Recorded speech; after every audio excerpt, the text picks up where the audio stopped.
Ano. So una ang iyang gisulti nganong Mm, gahi nganong mm, gahi ang bugas nga murag yes po. bato, no? So mao Mm, na ang usa nga ato sa ipiniluwanan natin sa kanya na kung ano ang laman ng food packs, no? Ay karaniwan lang itong naglalaman ng 3 kilo na vacuum sealed packs ng bigas. Kasama ang iba pang mga dilatang pagkain tulad ng corned beef, tuna at sardinas. Naapod gyapon instant coffee or inumin, no? Kini nga pak gidisenyo ingon ako sa iya aron makahatag og igong pagkaon para sa usa ka pamilya nga may 5 ka miyembro sulod sa duha hangtod 3 ka adlaw panahon sa krisis, no?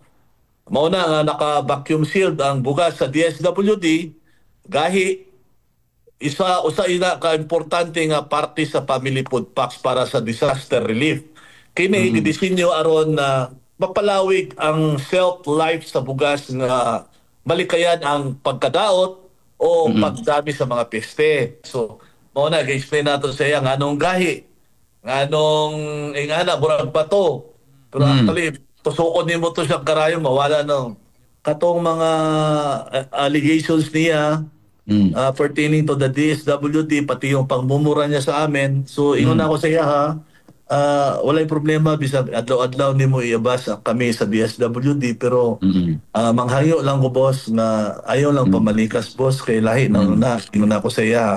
mm, Bisag pinsa nga tao na inaeskwelahan o wala tay katungod nga mamalikas kay kami sa DSWD, mahaba din yung pasensya namin, sabi ko. We are here to help you. Ingon ako sa iya. Wala may mag-file og kaso sa imuha. We are here to hear your grievances and we are mm, here na i-address na mo na. Ingon ako sa iya. Whatever the outcome of this, ingon ako sa iya, tinuod man o dili, ang imong we will check our warehouses para at least mapanatili yung quality. So in-explain po na ako sa iya nga katong allegation nimo nga dugay na sa warehouse, that is mm. baseless accusations. Wala siya katungod ana. I Yes did not po. request him to take down his videos. Mm. Actually, nara na sa iya ha.